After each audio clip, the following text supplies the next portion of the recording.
Olá, pessoal, sejam muito bem-vindos a mais uma edição do nosso Do Lado de Cá, o nosso podcast aqui direto do Estúdio Hall, no Sind Bancários, no centro de Porto Alegre, aqui pertinho da Praça dos Poderes, aqui onde tudo se resolve. Ao meu lado aqui, Juremir Machado da Silva. Tudo bem, professor? Sim, tudo bem, mascarado. Porque... O Juremir, podemos até explicar, nós somos aqui alguns liberados, né? Na verdade, olha, ali está mais tranquilo. Mas lá no Sind Bancário tem uma preocupação, né, aqui do nosso estúdio. Chegamos aqui no prédio, já estavam dando máscara para todo mundo, porque eu acho que alguém deve ter pego, né, Juremir? E aí algumas pessoas caíram, ficaram ruim. Todo mundo, até o nosso querido Gilney. E aí há essa prevenção. A Laís também. Quem tá aí? A Laís, nossa produtora também, olha aí. Bem que eu vi que a Laís não estava aqui, né? Não, e eu, como eu peguei Covid em estúdio, eu tenho medo disso. Não, em estúdio tu foi para o hospital, ficou mal, eu lembro daquilo ali, eu lembro. Deputado Miguel Rosseto é o nosso convidado, tudo bem, deputado? Obrigado pela presença. Bom estar aqui com vocês de novo, um abraço a quem está nos escutando aqui. Sabe que eu lembro muito desse negócio da pandemia e dessa máscara do Juremir, porque eu não sei se foi a primeira, mas seria uma das primeiras entrevistas que o Juremir ficou, né, foi para o hospital, né, Juremir e tal, e aí a gente montou uma estrutura e tal, para ele voltar aí de casa fazer o programa, ele no local, a Thaline no outro, e o convidado. Um dos convidados, né, não era um grande convidado, era um convidado assim que não dava muita repercussão, era Luiz Inácio Lula da Silva. Né? Exato, eu sei inventar. Primeira entrevista dele saindo depois da prisão na Polícia Federal. E ele, em respeito ao Juremir e a Thaline, que tinham feito a última entrevista dele antes de ser preso, eles nos procuraram para conceder a primeira entrevista. E essa entrevista depois, todo mundo sabe, não saiu, foi censurada 5 minutos antes de ir pro ar. Estava o Juremir com sua máscara, né, a Thaline em outro local, e o presidente era o... Como é que é o nome daquele aplicativo? Era no... Zoom. Zoom, pode ser? Esse aplicativo. Tava no Zoom ali, já o presidente, abanando, tava tudo certo. Infelizmente. Por isso que me lembrou o Juremir com essa máscara no estúdio, me lembrou esse episódio. Os dois escândalos, né? Esse escândalo. O Covid, a máscara e a censura. Eu me lembro muito desse censura dia. E burrice, né? As Porque duas. o cara que sabe que o que é negócio, né? Seria... Porque a concorrência fez, né? A Rádio Gaúcha fez 10 dias depois e ficou durante todo aquele ano sendo a entrevista mais visualizada nas redes sociais da rádio. Certamente seria para nós também, né? E nós perdemos. E eu me lembro muito daquele dia pelo seguinte, além da entrevista que foi derrubada, eu tinha pego Covid fazia uns 25 dias, e aí eu fiz um teste de novo, para ver se já estava livre do vírus. E naquele dia, na hora eu recebi o resultado e continuava. Eu fiquei 4 meses com vírus. E foi pré-vacina, né? Pré-vacina. Foi bem no início, né? Bem no início. Não, acho que quando o Juremir pegou, não tinha vacina ainda. Não, É nada, pré-vacina. Pré-vacina. Nada. Pré-vacina. Para mostrar que nós estamos tomando, né? E já chegamos aí na segunda dose, né? Da bivalente. Da bivalente? Bivalente. E tem que tomar, né? Eu já tomei 6 vacinas e como eu tive a Covid 2 vezes, isso dá 8. E aquela coisa, meu pai tá velhinho, já doente, pegou nessa semana e foi para o hospital, tá? Né? Então, vamos seguir tomando cuidado, né? Todos tomando cuidado e vacina. Tomando Ajuda. cuidado e vacina. Exatamente. E vacina. No mais, deputado, a peleia na Assembleia, como é que tá? Estamos trabalhando muito com A essa... luz de velas ou com luz? Estão trabalhando. Aqui agora com energia, internet e água, né? Porto Alegre virou Porto Alegre Plus, Gold, eu não sei. 1.200.000 pessoas ficaram sem água depois do... É impressionante. É quase toda a população da cidade.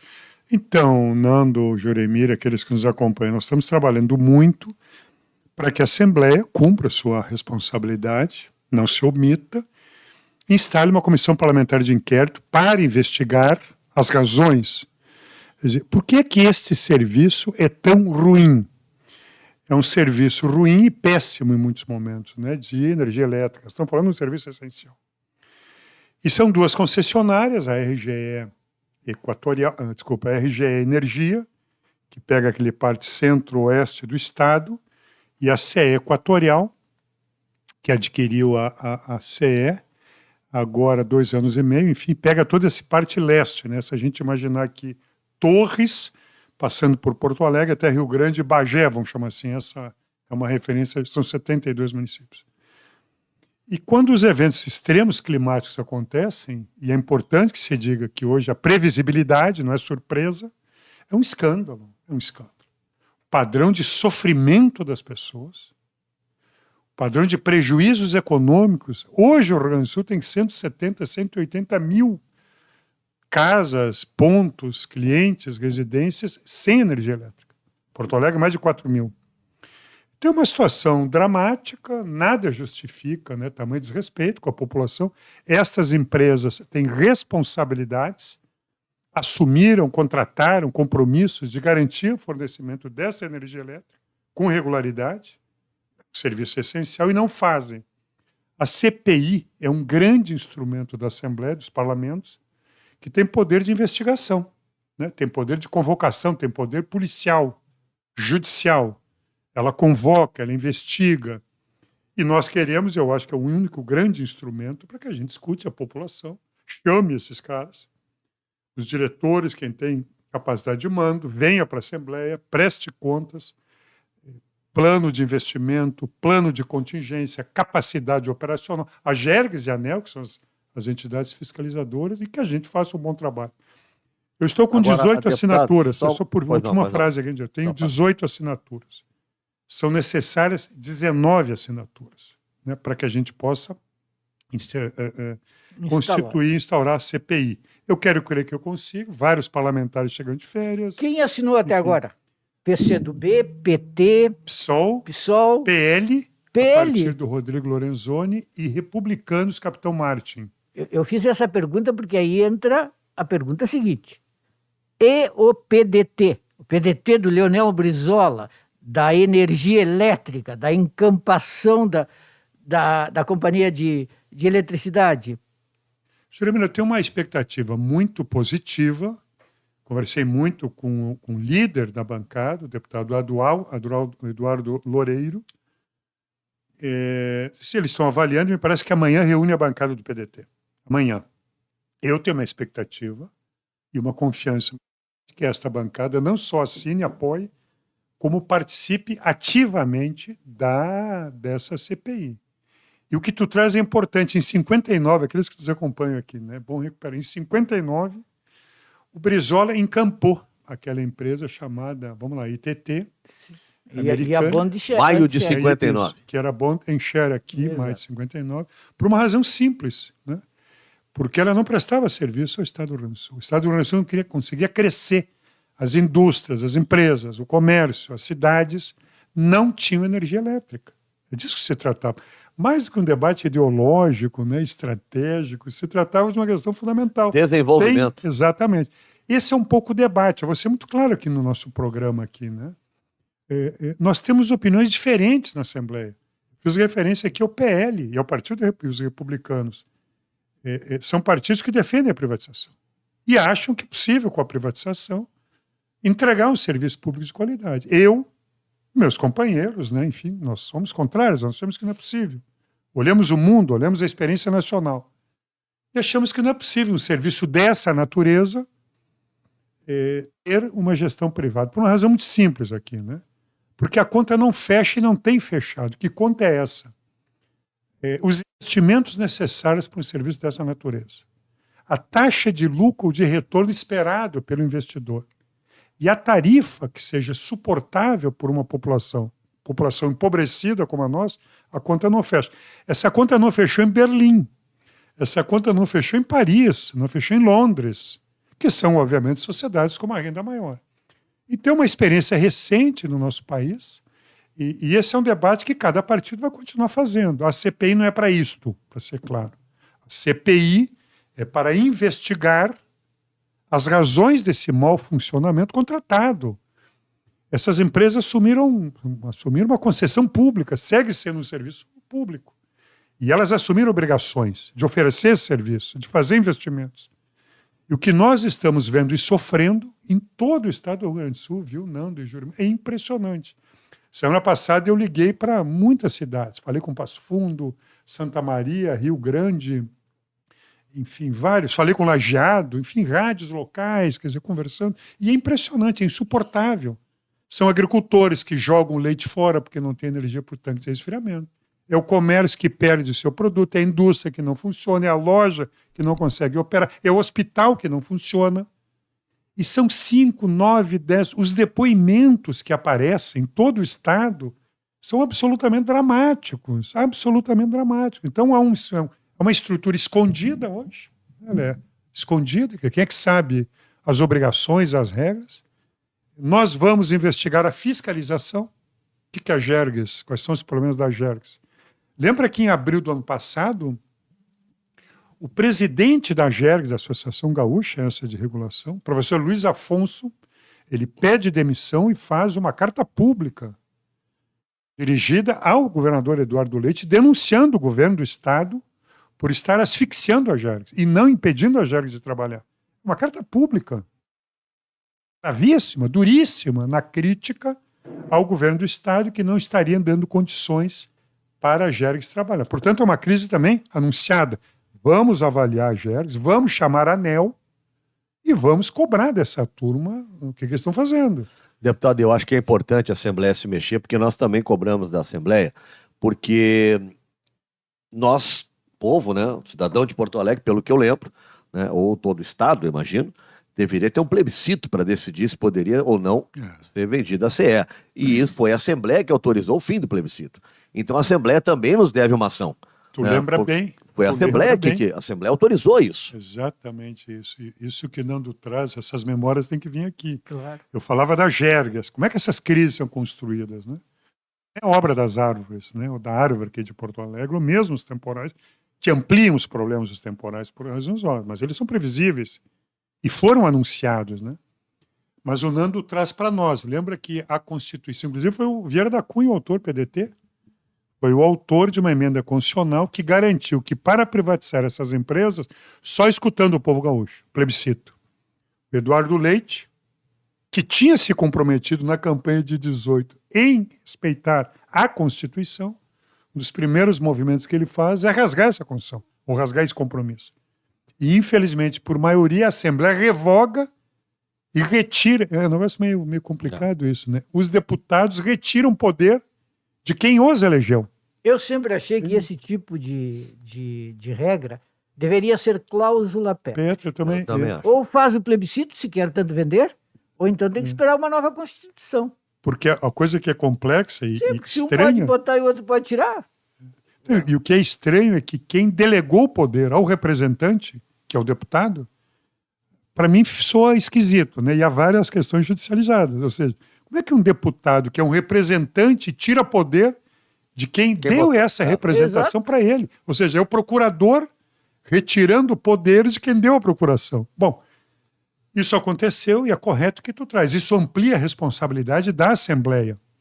Eu quero crer que agora, na volta do recesso, a Assembleia começa a trabalhar agora dia 1º de fevereiro. Quarta-feira, agora dia 31, reúne, elege a nova mesa diretora, e eu estou trabalhando, e outros parlamentares, para que a gente possa já apresentar o requerimento na mesa no dia 1º de fevereiro. E nós estamos trabalhando muito para isso. No primeiro dia de volta do recesso, a Assembleia se posiciona com força, com a força necessária, à altura, eu diria, do desrespeito que a nossa população e o sofrimento da nossa população. Não há outra alternativa. Não.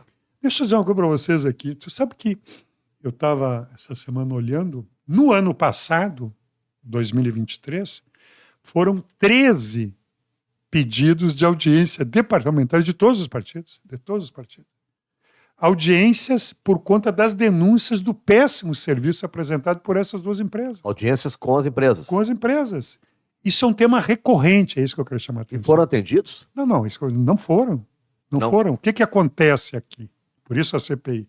Primeiro, então, esse é um tema recorrente, não um episódio por conta de um temporal, de um evento extremo climático. Não. Infelizmente, é um assunto recorrente. São anos de não resposta, de não trabalho, de não ligação. As queixas na ANEEL, especialmente da CE Equatorial, só ampliaram, duplicaram nos últimos anos. E o que acontece nessas audiências? Nunca essa turma de cima vem para a audiência aqui. Eles mandam lá um assessor do assessor, que vem na Assembleia, escuta, via de regra, escuta a indignação das pessoas, do agricultor, do empresário, do prefeito, da Câmara de Vereadores, de todos os municípios, e vai embora. O que nós queremos é que aqueles que detêm poder de decisão nessas empresas, essas grandes corporações, venham. E só uma CPI é capaz de convocar essa turma para vir e prestar contas aqui. Por isso a CPI. E há um outro tema que aparece muito nesse nosso debate. Primeiro que a população paga o serviço. Nós estamos falando aqui, gente, de um serviço que é pago e bem pago pela população gaúcha. É verdade, bem pago. Segundo, E que se não pagar, eles cortam a energia, vão cobrar. Teve cobrança de conta não paga durante o apagão. Exatamente.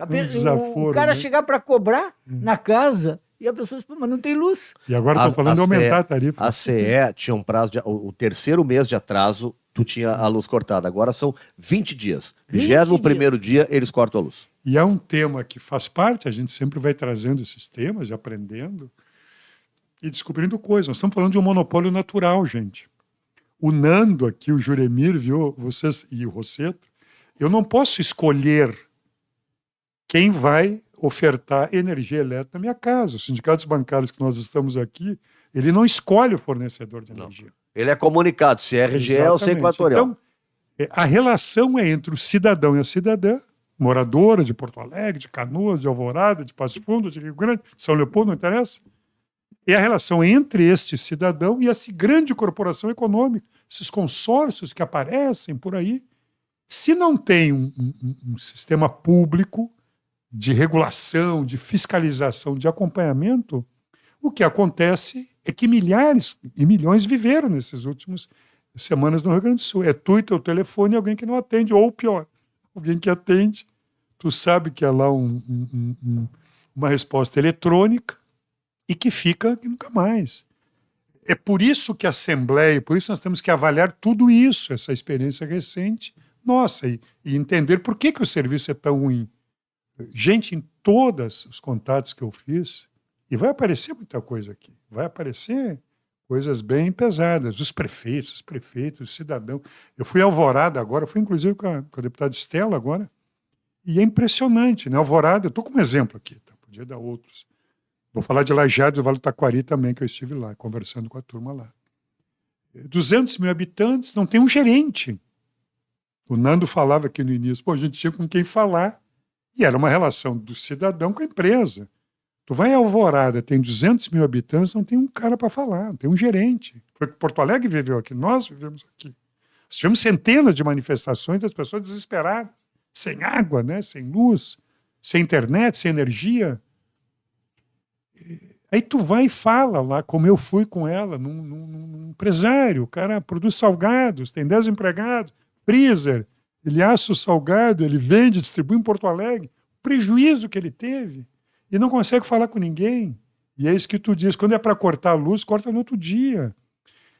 Esta percepção, hospitais parados, este desespero que nós vivemos aqui, né? Sujeito subindo 4, 5, 6, 10 andares, sem água para tomar um banho, né? Para um banheiro, para a cozinha, para nada.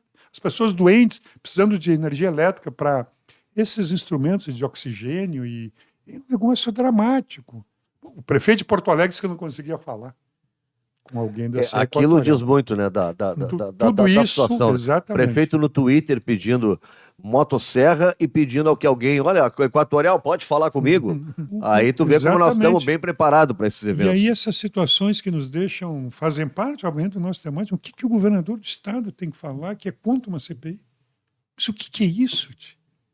O que um governador teme? Qual é o problema, né, de uma CPI? O governador tem reagido negativamente à ideia de CPI. Tem anunciado isso, né, que é um negócio que deixa perplexos parlamentares. Primeiro que a Assembleia é um poder autônomo, independente, não presta contas para a legislação e para o povo gaúcho. Né? O governo que cumpre o seu trabalho, quer dizer, né, que valorize a Agera, que cumpre o seu trabalho, que seja eficiente, coisa que ele não é. E exija da sua equipe trabalho e dedicação, coisa que não faz. Aliás, falamos aqui, o que ele fez foi bater o martelo da privatização, comemorar essa privatização.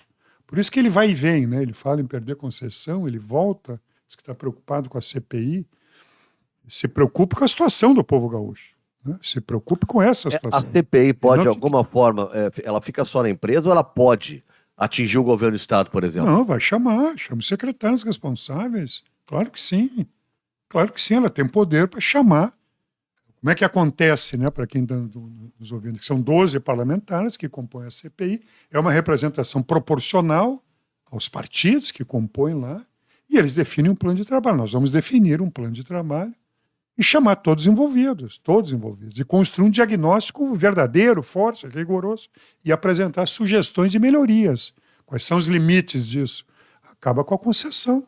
Se uma empresa não tem capacidade operacional e não demonstra capacidade operacional para responder com suas obrigações, cai fora. Agora, Miguel Rosseto, Chama outro leilão. tu me contaste outro dia que a venda da CE não está resolvida ainda no Tribunal de Contas. Corsã.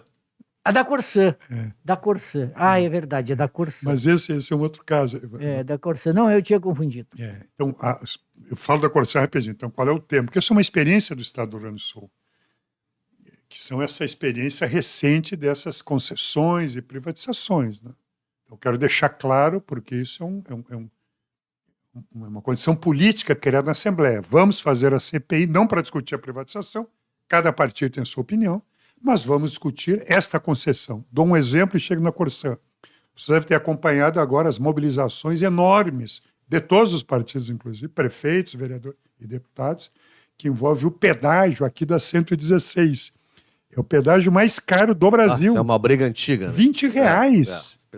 Todos os deputados aqui do PP, do PT. É aqui a Zona Sul do Estado, né? Exatamente, Tá é Porto Alegre, é Guaíba até Rio Grande e Pelotas. É um escândalo. É um horror. Os caminhões pagam R$200. Outro dia, eu passei 10 dias em Alagoas, estradas ótimas, nenhum pedágio. Então tu imagina, essa situação está aberta, a Assembleia vai votar, que ninguém duvide. Uma das pontos de pauta é o pedágio da 116 aqui, que é o mais caro do Brasil, e que começa a inviabilizar economicamente aquela região. Os pedágios se transformam em muros. Nós estamos falando do Porto de Rio Grande, gente. E os caras começam a escolher outros portos, outros lugares para ir. Claro, um caminhão paga R$200 para chegar lá. E nós estamos falando de uma situação de uma duplicação que é toda ela financiada com o dinheiro do governo federal. O governo Lula, o presidente Lula, está duplicando a 116 com recursos públicos. E os caras querem um pedágio de R$20. Esse pedágio é federal ou estadual? Federal. Tudo federal. Federal. Foi privatizado no tempo do Brito. É um contrato federal. E são aqueles contratos que vão te amarrando. Sim. E que nós temos que abrir.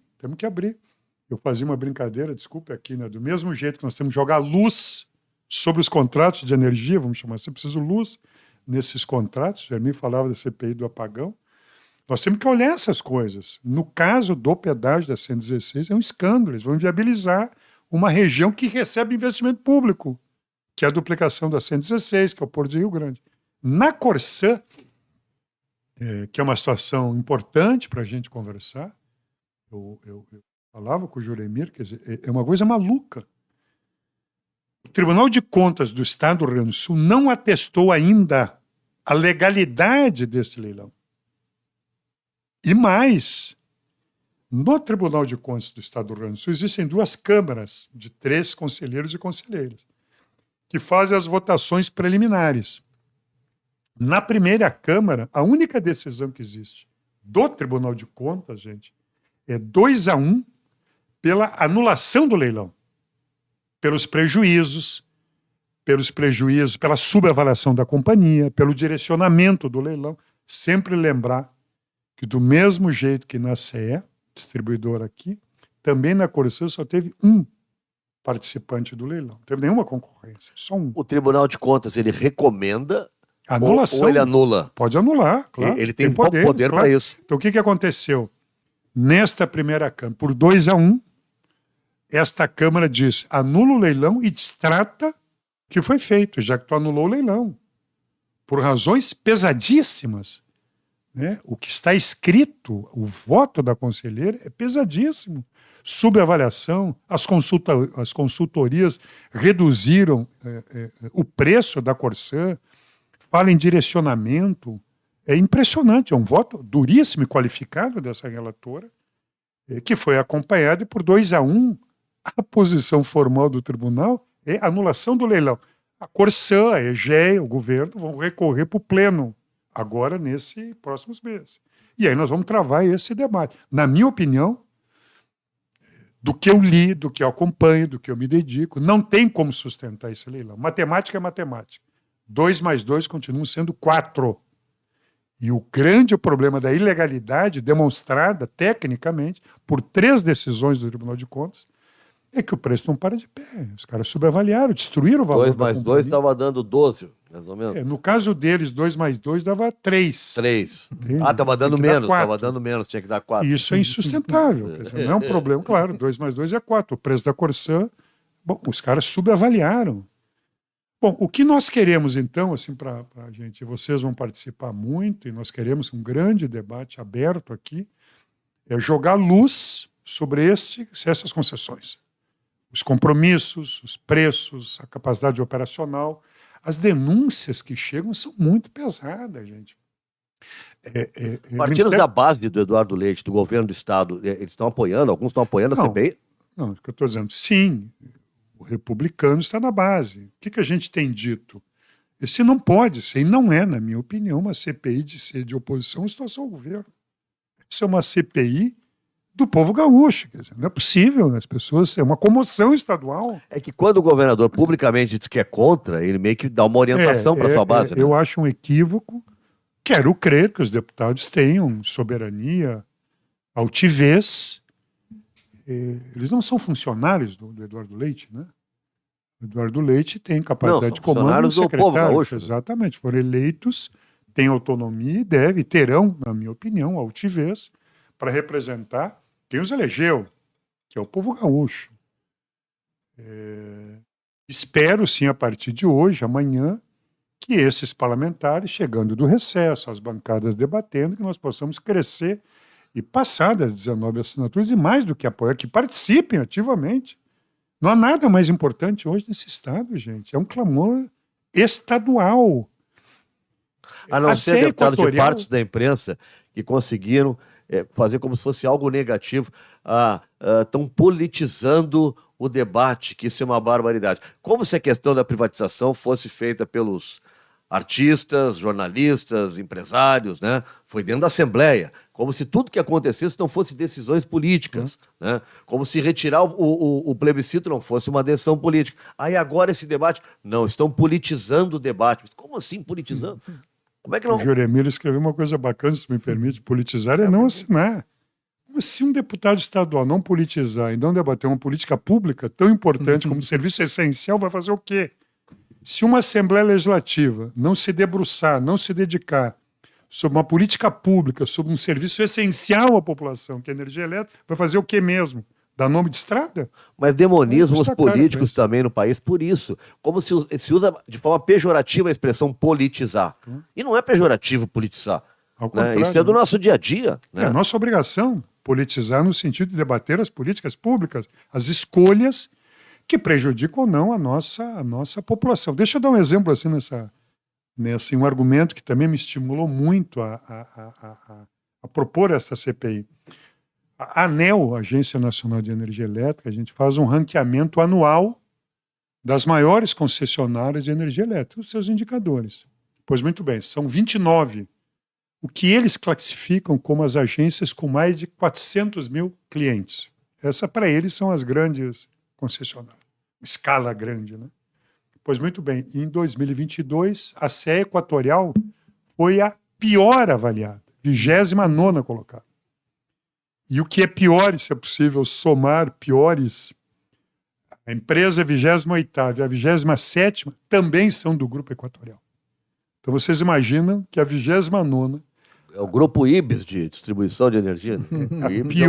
A pior companhia é a que está aqui no Estado do Rio Grande do Sul. Nós não merecemos isso, nosso povo não merece isso, a capital do Estado não merece situação. E já tem uma CPI no Piauí, né, investigando a Equatorial. CPI no Piauí, Goiás, eu tive informação que está tomando iniciativa, Manaus também tem, ou seja, é um tema que vai exigir muita dedicação. Eu estou me preparando, obviamente, sei que parlamentares estão se preparando.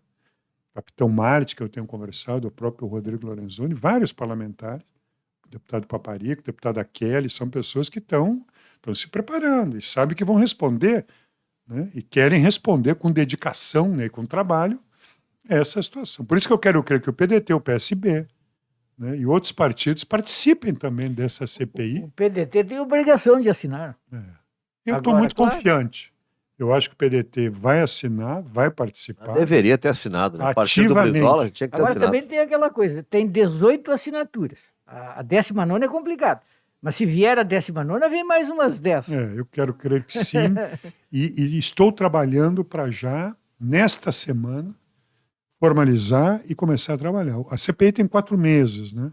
Regimentais de trabalho, pode prorrogar por mais 2 meses. Mas eu acho que em 4 meses a gente faz um bom trabalho. E o proponente fica como relator ou como presidente? Como é que decide isso? A tradição decide no coletivo, mas a tradição que fica com a presidência, né? E o relator é definido pelo coletivo, né? E a partir daí discute um plano de trabalho e vamos embora, vamos trabalhar. Tem muita coisa para fazer. Isso é uma coisa curiosa assim, nesse nosso encontro aqui, né? Tanto mais eu converso com lideranças, todos os níveis, tá? Prefeitos, prefeitas, vereadores, a população, empresários, representantes. Ninguém conhece verdadeiramente os contratos, as responsabilidades que essas concessionárias têm. É impressionante. Isso foi jogado, assim, que eu falo, meio escondido, né? Está ali a Gergs, a ANEEL, a empresa, tu paga, tua tarifa, e tu não sabe mesmo quais são os teus direitos, né? Um tema que nós vamos nos debruçar, o Ministério Público do Estado está debruçado, é o tema do ressarcimento, né, gente? O ressarcimento das perdas das pessoas. Isso está estabelecido em lei, né? Isso, mas como é que é isto mesmo, né? As dificuldades de um cidadão entrar com uma ação junto à Gergs, à ANEEL, a empresa buscando liquidificadora. Mas não, já não deveria, a empresa já não teria que vir com o desconto na própria conta de luz? Não necessariamente, tem que haver comprovação. Tem que haver, assim, enfim, há toda resoluções da ANEEL. O Ministério Público, né, se insurgiu contra isso aqui do Rio Grande do Sul.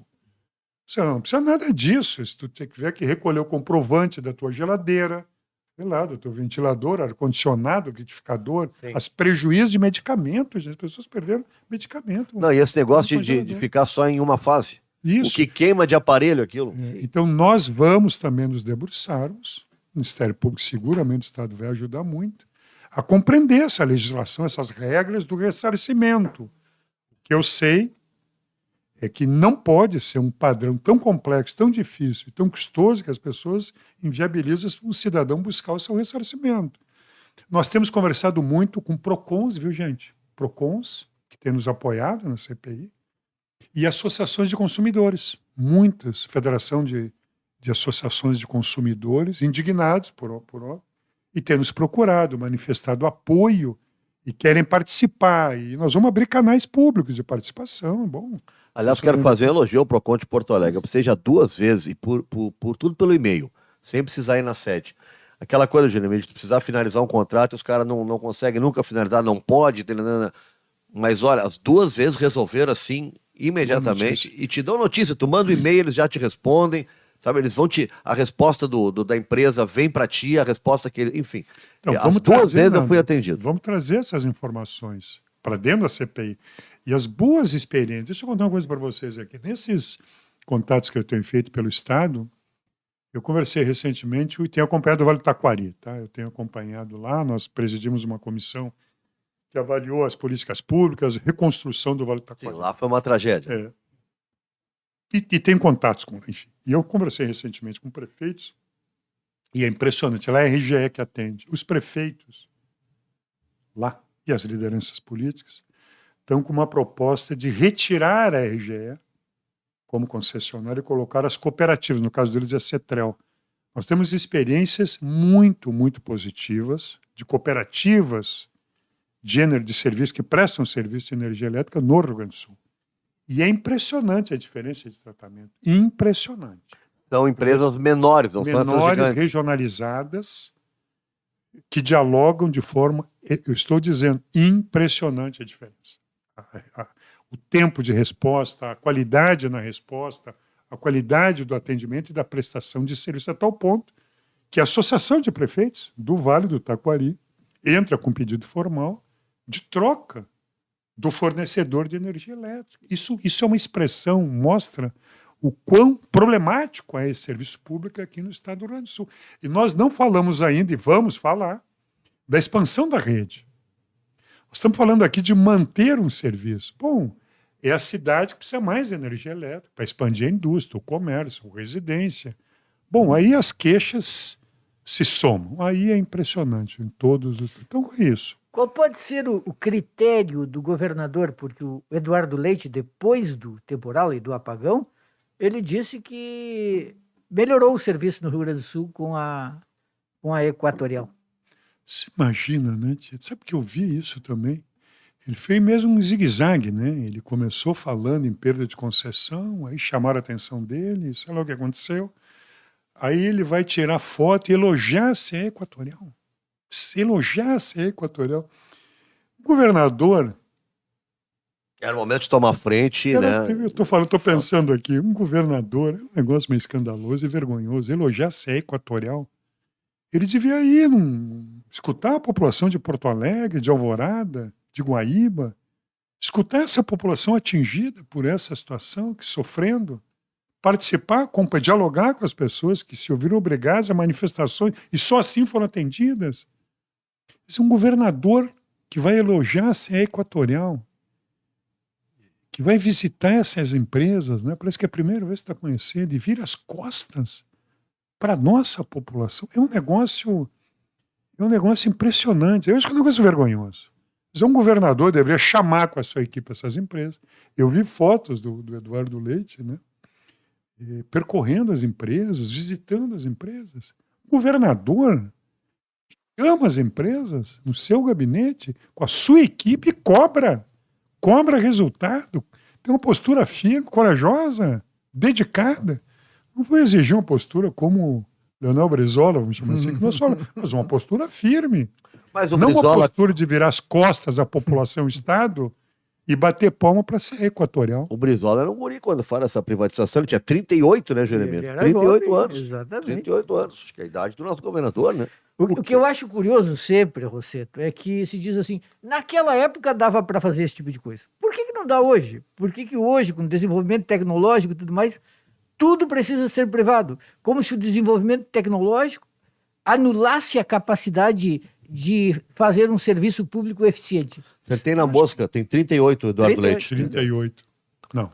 E o Brizola tinha 38. Olha só. Olha essas coisas. Quando assumiu a CE. Deixa eu dizer assim, eu acho que nós vamos aprender muito com as CPIs. A gente aprende, a gente conhece, descobre. E nós vamos nos dedicar a isso, viu? Eu acho que qual é o teste nosso aqui, né? Primeiro é conhecer as regras desse jogo. As regras de uma concessão, elas são condizentes com o direito da população? Ou seja, a concessão, quando é feita, ela estabelece regras claras que protegem o consumidor, o cidadão. As obrigações contratadas, elas dão conta dos direitos do nosso cidadão e da cidadã. As fiscalizações são adequadas, a composição da tarifa, como é que é feita mesmo? O que entra nessa tarifa? Qual é a exigência da qualidade profissional daqueles que prestam esse serviço? Eu peguei a semana passada relatório do Ministério Público do Trabalho absolutamente dramático. O Ministério Público do Trabalho investigou a CE Equatorial a partir de algumas denúncias. Eu lembro de investigou Capão da Canoa e acho que Tavares. E situações de morte no trabalho, morte de profissionais. O relatório é rigoroso, é uma auditoria que eles fizeram, e as mortes foram provocadas por trabalhadores não qualificados que foram operar em linhas, eles chamam de linha viva, né, energizada. É disso que nós estamos falando aqui.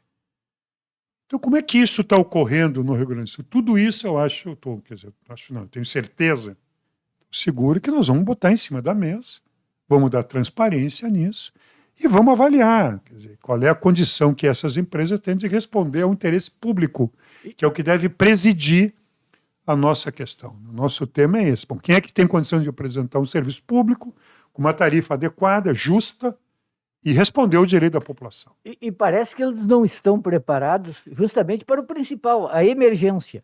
Porque na hora da emergência tem que trazer pessoal do Maranhão. Mas para trazer gente do Maranhão até aqui leva um dia. Eu lembro que também... Mas de todo o pessoal que trabalhava na CE, onde é que está essa gente toda? Não poderia estar aqui trabalhando?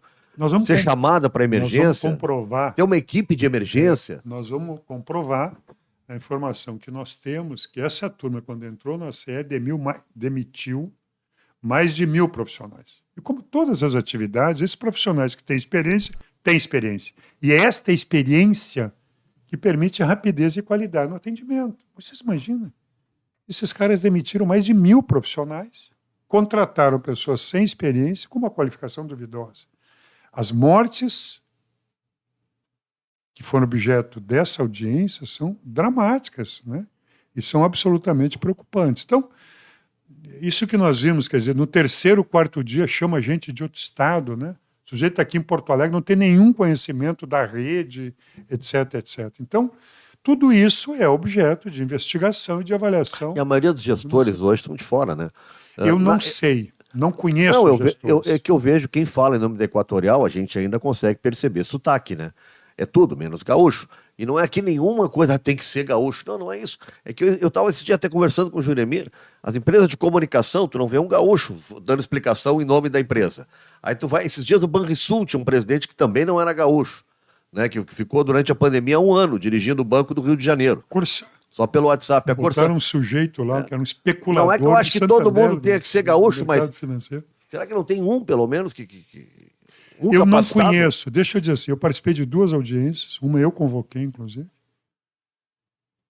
e é impressionante, quem vai nas audiências da Assembleia é um assessor de relações institucionais, um profissional dedicado, mas que fica ali escutando. No futebol a gente chamaria de Aspone, é o assessor de porcaria nenhuma. E o que nós queremos, eu desconheço, o que nós queremos é que não só os gestores estaduais, mas aqueles que respondem nacionalmente por esses consórcios, e são eles que decidem os investimentos, né, os recursos, são eles que decidem. Quem decide tem que vir aqui falar para o povo gaúcho aqui através da Assembleia. Por isso que nós estamos insistindo tanto nesse instrumento que nós temos. Bom, se a Assembleia Legislativa do Rio Grande do Sul não cumprir esse papel, está aí o Ministério Público do Estado tomando iniciativas. Bom, Poder Judiciário dando 24 horas, exigindo resposta. O governador fez seus 1, 2 reuniões, sei lá o que ele fez, tirou foto com a Equatorial. Bom, ele que responde o que ele está fazendo. Nós, da Assembleia Legislativa... Mas é curioso, porque ele também disse que poderia, dependendo das coisas, rever a concessão, né? No mesmo período, né? Depois, no segundo e terceiro dia, ele foi lá tirar foto com a Equatorial. Bom, ele que responda. Aconteceu alguma coisa. Ele que responda, né, pelo que ele está fazendo. Eu acho lamentável, lastimável um governador, num momento de crise dessa, virar as costas para o seu povo como ele virou. Enfim, nós temos que cumprir a nossa tarefa. Nós somos eleitos para isso. E a Assembleia como instituição, por isso eu digo, eu tenho muita confiança, vamos ver nos próximos dias, instalar a CPI, trabalhar. Vai dar para cumprir o prazo de estar com as 19 assinaturas já agora no começo dos trabalhos? Eu penso que sim, eu estou muito confiante nisso. Eu acho que na quarta-feira agora nós temos sessão presencial, vários parlamentares chegando. As informações que eu disponho me dão muita confiança. Ponto. A ver, como tudo na vida, né? A expectativa é boa, há um clamor da sociedade, há uma percepção, eu acho muito claro, que é preciso a Assembleia atuar. Ela pode atuar mais do que outros, eu diria assim. Por quê? Porque nós temos capacidade de proposição, gente. Inclusive de proposição de legislação nacional. Nós temos autoridade institucional, nós vamos avaliar isso aqui, vamos avaliar as regras nacionais. Bom, se as regras nacionais não dão conta, mudem-se as regras nacionais. Nós vamos sugerir, nós vamos falar com bancada, com parlamentares, vamos trazer ANEEL, vamos trazer o Ministério de Minas e Energia. Que é isso? É assim que as coisas têm que se atualizar. Vamos chamar as estruturas estaduais. O que importa... Não faltou isso antes de privatizar? Fazer todo esse debate antes de privatizar? Exatamente. Ninguém sabe o que foi contratado ou descontratado. Foi tudo muito rápido. Eu analisei muito mais a Corsã, uma outra conversa, e aí tu te dá conta. O que é a complexidade de um contrato, o que é, né, as letras pequenas, miúdas e menores dos contratos. Sempre tem um equilíbrio econômico-financeiro, sempre tem um chamado equilíbrio da companhia, não do cidadão que paga. Só falta daqui a pouco a Equatorial pedir dinheiro para o governo, dizendo que está tendo prejuízos. Faz isso na tarifa. Exatamente isso. Faz isso na tarifa e logo, logo apresenta o preço da tarifa. É verdade, é isso aí. Tudo isso nós queremos avaliar e quero dar essa dimensão. Nós temos parlamentares ali de todos os partidos com alta experiência, qualidade. São parlamentares com experiência que podem e vão, na minha opinião, de todos os partidos, todos para a esquerda, direita, enfim, que vão se dedicar e que devem se dedicar a responder um tema que é um direito à energia elétrica em casa, gente, a internet, ter água. Teve gente que ficou mais de uma semana sem energia. 10 dias. 10 dias. Em julho do ano passado, só para lembrar também, em julho do ano passado, eu estava conversando com a turma de Pelotas de Rio Grande. Julho do ano passado, falei com pessoas, Rio Grande era 11, 12 dias. São Lourenço aqui, 20, 15 dias sem energia elétrica, no nosso interior. É disso nós estamos falando, gente. Agora, deputado, com todos esses, acho que eu posso chamar de fracasso em algumas privatizações que a gente está vendo, não vai diminuir um pouco essa vontade rápida de privatizar? Porque a Equatorial a gente está vendo no que deu. A Carris também, né? Uma frustração a gente ver a Carris privatizada. Se a gente for olhar lá São Paulo também, São Paulo passou agora há pouco um drama danado também com relação à energia elétrica. Isso não está fazendo, porque eu imagino que muitos que queiram privatização realmente devem acreditar que isso é o melhor para a sociedade, mas eles pensam isso. Mas quando os fatos te mostram, né, olha, não é o melhor, não está acontecendo. Esses fatos todos escancarados aí não estão diminuindo um pouco essa campanha? Eu acho que a pergunta que a sociedade se faz, e nós temos que nos fazer, é se melhorou, objetivamente. Esse é o assunto. Para além de... Vamos mudar? Para melhor ou para pior? Melhorou ou piorou? E a segunda pergunta é, pode melhorar? Esse é o assunto, tá bem. Tem várias opiniões, mas exatamente o que tu traz. Né? Melhorou. Os dados que nós temos aqui em relação à CE Equatorial é que nos últimos 3 anos é impressionante, mais que duplicou as queixas, as reclamações para a ANEEL do serviço prestado por essa empresa chamada CE Equatorial, que é péssimo. Bom, as pessoas vão se perguntar, mas melhorou? E a segunda pergunta é essa, pode melhorar? Bom, a ver, que nós vamos buscar um bom serviço à população. Eu quero crer que esse é um tema que entra no Estado esse ano, por conta da vida. A vida educa, ou deve educar. E nós estamos vivendo essas situações. A Assembleia Legislativa vai tratar do preço dos pedágios, e olha que o Leite está esparramando o pedágio nesse Estado. Aquilo que ele diz que não é pedágio é um free flow, que é quase um deboche da gente, né? O Leite diz que não é um pedágio porque não tem cancela, porque não para. E todos nós sabemos, por isso que eu digo que é um deboche, o pedágio é quando tu paga para circular ou não. Dependendo do jeito que tu paga. Automático, não tendo cancela, pode pagar, que não é pedágio. Free flow é um negócio... Eu botei aquele coisinha, aquela target ali, por causa das filas, né? Basicamente por causa disso. Então ele está esparramando free flow, pedágio por esse Estado. Nós estamos com esse problema seríssimo na 116, e é um tema muito sério, viu, gente? Muito sério o preço do pedágio. Eu viajei para lá esse tempo, deputado, eu fui ouvindo as rádios locais, mudando ali, e um debate era sobre isso, e eles dando até números, não vou me recordar, mas já de perda, isso que o senhor estava falando, de que alguns estão trocando de rota, eles estavam dando já dados sobre isso, de vocês caras que estão indo para outros lugares, estão evitando ali. Vocês imaginam aqui na 118, que é uma grande cidade, a região metropolitana é uma grande cidade, o Leite quer botar um pedágio na 118 aqui, de Sapucaí Esteio aqui, ou em Alvorada e Viamão. Isso é um muro que separa, né, pedágios, e esses pedágios dentro de cidades são muros que separam uma cidade, separam uma região. Nós temos esse tema, nós teremos o tema, na minha opinião, da Corsã, e temos um tema da CE, quer dizer, da CE Equatorial, da RGE, que é um debate sobre esses serviços públicos, e a população está aprendendo muito com muito sofrimento, viu, gente? Eu não quero aqui... Vocês sofreram também, conviveram com familiares, amigos, as pessoas, o que aconteceu em Porto Alegre, na região metropolitana, o que acontece no interior do Estado, que a gente não fica sabendo, né? É brutal. A zona agrícola nossa, a nossa zona rural, é um negócio, é desrespeitoso, sabe? Tu não tem com quem reclamar, com quem falar, não dão bola. Você lembra daquele personagem que tinha antigamente, o Sofrenildo? Exatamente. O Juremir foi o nosso Sofrenildo, ele foi às férias, retornou de férias do Paraíso, lá em Alagoas, retornou na quarta-feira, na madrugada de quarta-feira, na madrugada. Bom, ficou 200 horas para conseguir pegar um táxi e sair do aeroporto. Chegou na sua residência sem luz. Aí ele tem aqueles moderno, né? Não é chave, ele tem aquelas tagzinhas que tu bota ali, não né? Conseguia entrar não pode entrar em casa. Aí vamos para um hotel. Ele e a Cláudia foram para um hotel e aí pegaram uma barbada. Olha que coisa, que preço maravilhoso. Pagaram 400 à noite, sem luz no quarto. Sem luz no quarto. Sem banho quente, sem nada, sem televisão, sem nada, sem ar-condicionado, sem nada. Esse é o Sofrenildo voltando de férias. Não, eu convivo muito aqui em Porto Alegre. Enfim, andei por bairros aqui, é impressionante os depoimentos. As pessoas idosas, as famílias com crianças, 7º, 8º, 6º andar, sem água em banheiro, sem água para cozinhar, subindo. Sabe, assim, o drama.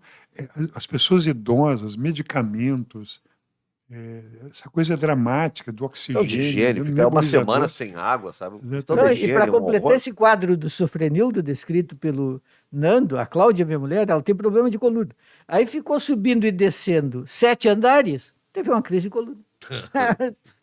Completou. Sim. Não, impressionante, né? Minha solidariedade aqui, né? Eu não sabia dessa situação e pensar que foram milhares, milhões que viveram esta situação. Quando a gente fala de um hospital sem capacidade de operar, de operação mesmo, no caso, de operar e de trabalhar.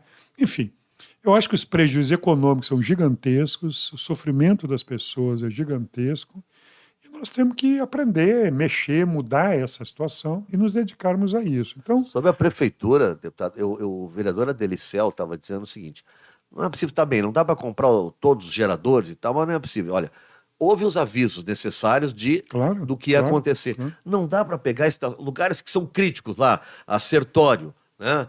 Outro lugar lá, o 4º distrito, e tu botar naquele momento, botar geradores sabendo que ali vai ter um problema, que tu melhoraria em alguns locais estratégicos, tu colocar os geradores. Isso a prefeitura poderia fazer. Ela não precisa necessariamente só comprar, não tem o dinheiro para comprar, tem mais uma prevenção diante da tragédia. Prefeitura e a companhia, isso é um plano de contingência. É óbvio. Tu sabe que vai chover, normalmente as pessoas buscam um guarda-chuva. Elas não entram na chuva para se molhar. Elas sabem que um guarda-chuva protege. Não tem no galpão da Equatorial lá gerador sobrando, nada? Gerador, equipe preventiva, prevenção da manutenção das redes. Só faltou planejamento. Isso, é só isso que faltou, né? É isso, é prevenção de rede, pontos críticos, troca o poste, limpa a rede, mas são coisas óbvias. Esses caras estão aqui na Serra Equatorial. Poda de árvores. Há 2 anos e meio. Eles não chegaram ontem. Eu nunca vou esquecer a conversa que eu tive com o cara do Maranhão. O cara está pendurado no poste na Fernandes Vieira. Eu cheguei e disse, sabe quando é que volta a energia para o resto do Bonfim? E ele, não. Eu digo, não sabe? Não sei onde é o Bonfim. Ele estava no Bonfim. Agora imagina um profissional desses, né, que não sabe geograficamente onde é que está. O risco de um profissional desse, o risco. E tem depoimentos de profissionais que foram não qualificados para responder o serviço, e aí volta. Tem um problema seríssimo das informações, sobre as informações que vêm. As pessoas perderam muita confiança nessas informações. Um número, qual é mesmo o número, né, de ligações, religações? As pessoas relatam, né, que chegam os profissionais, não respondem, mas como o serviço não era deles, o cara diz que está resolvido o problema, que está feita, respondida a solicitação.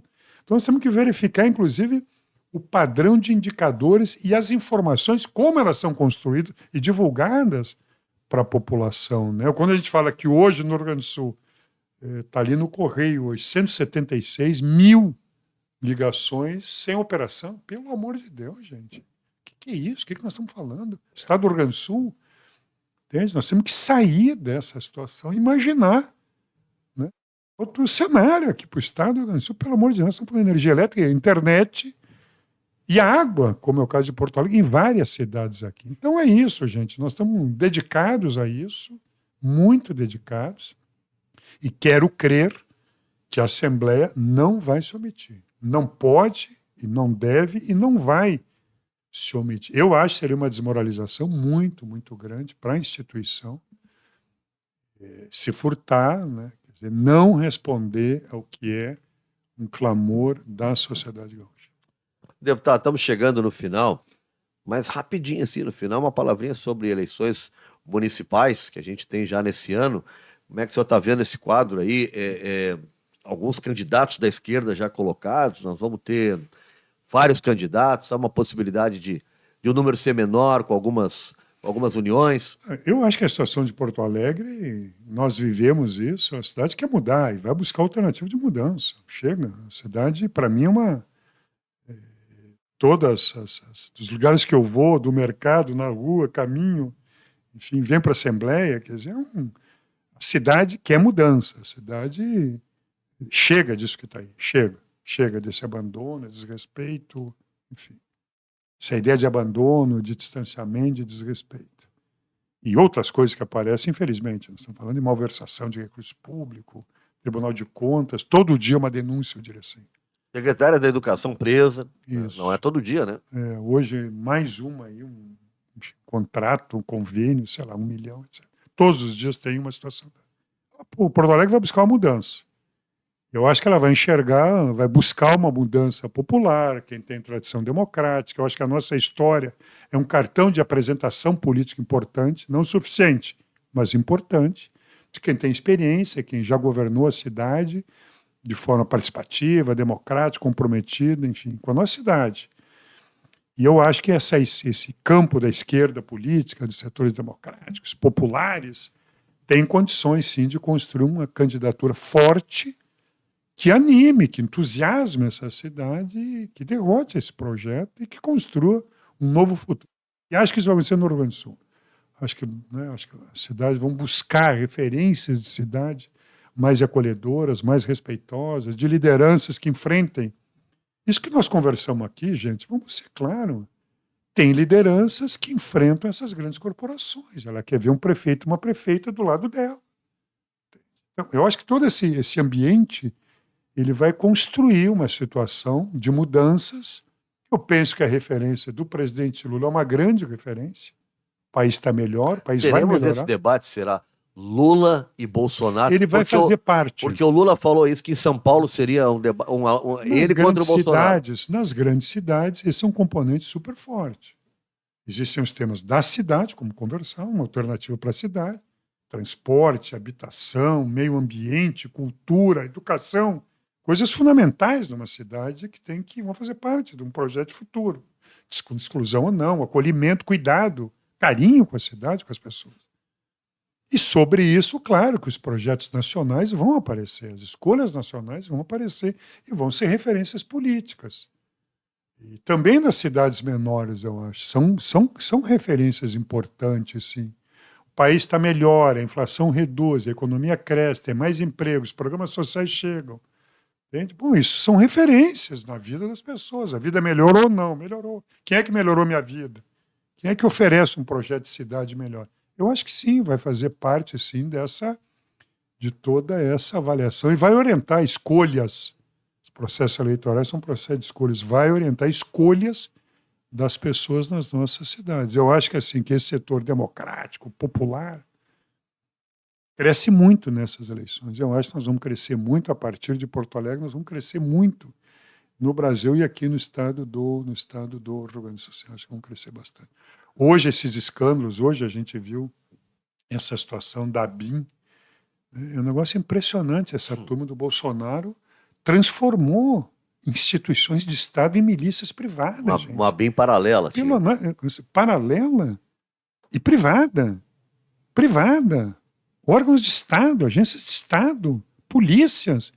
Polícias são órgãos de Estado, Forças Armadas são órgãos de Estado. Não uma milícia privada. São instituições da sociedade, da República.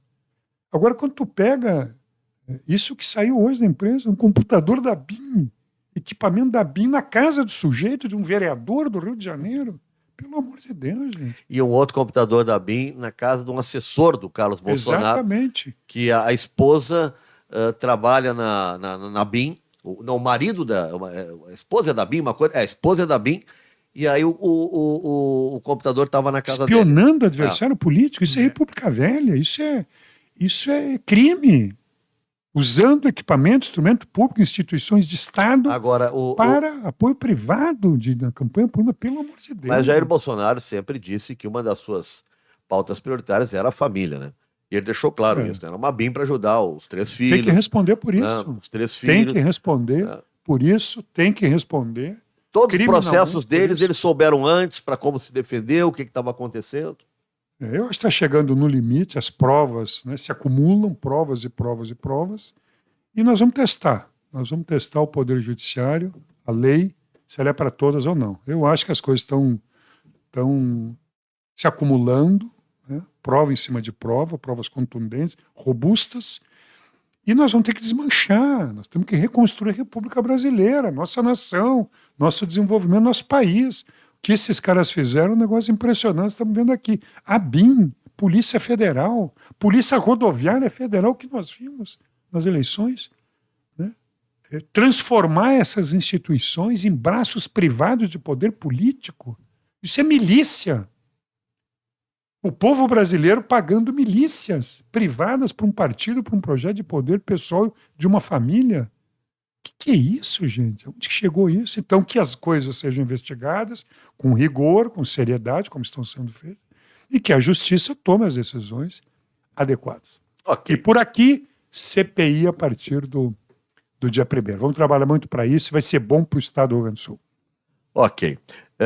Professor, meus parabéns hoje, para quem não sabe, o programa está sendo gravado na segunda, 29, aniversário de Juremir Machado da Silva. Não acredito. A quem eu tenho, parabéns. a quem eu tenho que obedecer até 20 de maio. Exato. Porque Eu devia ter dito isso no início do programa. Não, mas nós tínhamos a mesma Júlio, idade parabéns, até Júlio. hoje. Né? Agora eu sou mais velho. Agora ele está mais velho, eu tenho A que relação obedecer. de respeito mudou. É, Até muda, 20 muda. de maio eu tenho que ficar na minha. Aqui. Não Isso. posso dizer nada. Parabéns, viu, Júlio? Obrigado, Por ti, pelo obrigado. teu trabalho, por aquilo que tem colaborado com reflexões, enfim. Obrigado. Bacana, viu? Obrigado Parabéns pelo livro Revolução de 23, que eu terminei de ler. Ah, que Esse final de beleza. semana. Me Obrigado. ajudou muito. Obrigado, deputado. Muito obrigado. E a Um gente abraço pra vocês. vamos acompanhar de perto Vamos. essa CPI. Tá bom? Gente, muito obrigado pela presença de todo mundo. Deixa o teu recado aí embaixo do vídeo, né? Te inscreve no canal, se não está inscrito no canal. A gente está com novidades aí que vai chegar nos próximos dias. Vocês vão ficar sabendo aqui no nosso Do Lado de Cá. Valeu, até a próxima.